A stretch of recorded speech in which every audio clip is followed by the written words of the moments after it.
Hi everyone, Tom Bialik with the Hobart Chamber of Commerce coming to you one more time with another installment of Influencers in Action. We're joined today by a very special guest. We're joined by Larry Brechner. Dr. Larry Brechner, longtime theatrical producer and director from Northwest Indiana. Larry, thanks so much for joining. It's a real pleasure. Glad to be here. You know, I did kind of struggle with a little bit of how to actually introduce you because you're an artist, but involved in so many artistic endeavors. What are you involved with right now, Larry? Well, the number one thing I'm involved with is with Art on the Air, which is our radio show that focuses on arts in Northwest Indiana and beyond. In fact, we've sort of rebranded it with my co-host, Esther Golden. We call it Art on the Air and More, though we don't say that on the air, because we're actually branching out from just visual artists. We have visual artists, musicians, authors, but, you know, people that are actually, I guess you might call them influencers in the community. And the important thing is we've been doing the show. We're starting our 4th season, so we're about episode 160 something. So we do a weekly show.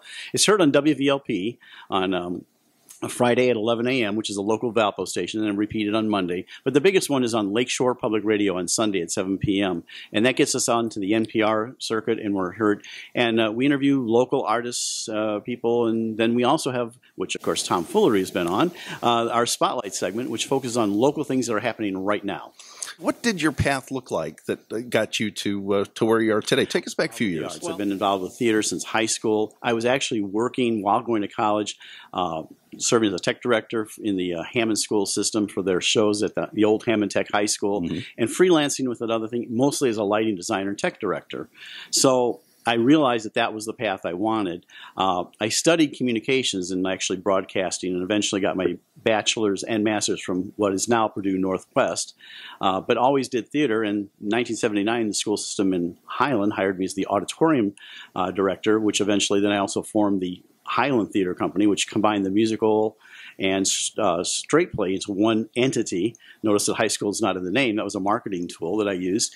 And we built a program. We were doing 2 musicals a year, 2 straight plays, and we kind of integrated that with the middle school production. And we did quite a few events there. From there, the Center of Visual Performing Arts, which had formed, was looking for someone to become their theater administrator, production manager. So I did that. Did that for 6 years and kind of helped in the transition from a semi-pro theater to an equity theater that is now. And then finally, the last 18 years, the school system in Munster approached me, and they wanted to professionalize their brand new 1,000-seat theater, brought me over there, classified me as administrator, and did much the same thing from the Munster Theater Company. We did 70-some events a year there, and retired in 2016 from doing theater. Now, you produced and directed over 230 plays, which is an enormous amount. I've had the pleasure of seeing several outstanding, like going to a Broadway show many times. Thank you, thank you. We talked about this off camera. We always stress the P word. And we stress being professional. And professional is not getting paid always. It's striving for something that's consistency in your performance. So what was consistent when we opening night was consistent on closing night. It might get better, it might get tighter, but I always stressed, even though I'm working with students, that P word is important. And many of my students never go into theater, but they learn leadership, followership, how to work as a team. And I think that's very important. So if nothing else they got out of theater, they got that. Now, speaking of leadership, producing a show like that, a lot of moving pieces, a lot of personalities to navigate. What was and what is your leadership style when it comes to production of a show? Well, I believe in what I call the us concept, not them, us. And I think working together, I hate the 4-letter word called boss. I believe in being a leader and also empowering people to do things. So, for example, my auditorium staff, they had actually specific jobs they had to work into, just like a regular job structure. So, like they start as an apprenticeship, they become full crew, and they learn that. And so they learn the structure of job.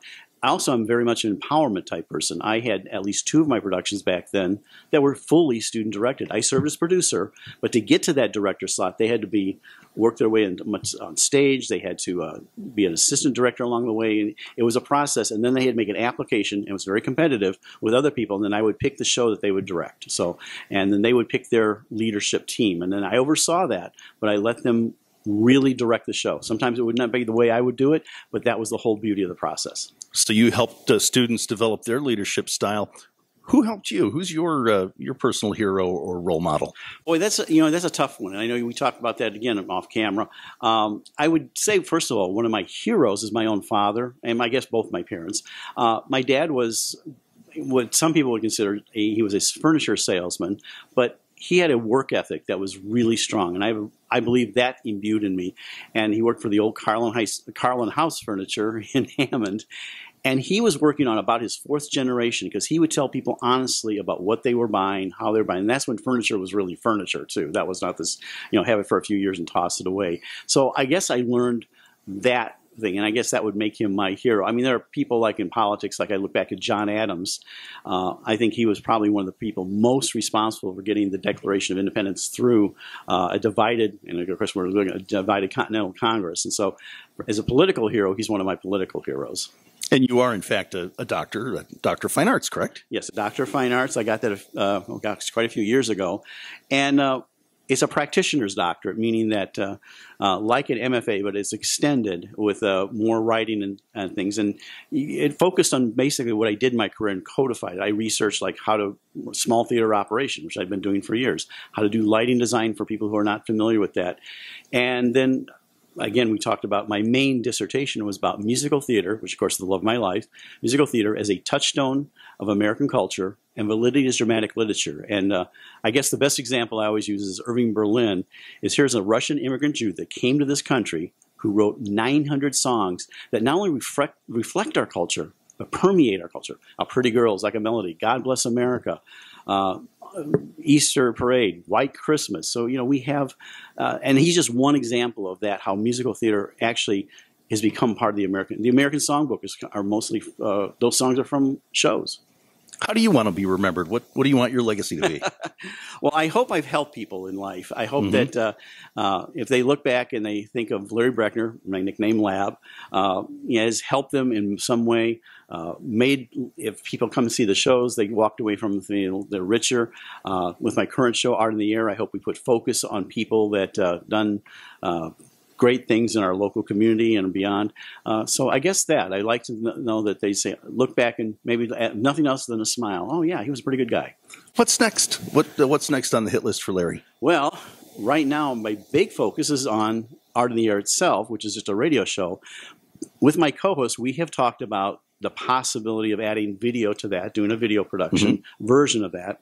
Of course, as you well know, that's a big step in the direction, equipment-wise. Editing is tougher to do. I can edit a lot of mistakes out of audio that you can't out of video. So that's kind of what we're thinking. And of course, as a photographer, I'm hoping to do more exhibits. I had an exhibit with my wife, Through Our Eyes, at the Chesterton Arts Center. But I'm active on several boards, Lakeshore Public Media, I'm board chair there. Chesterton Arts Center, and several other arts-related boards. So I hope to stay active in what I'm doing. Retirement isn't the end. It's a whole new beginning.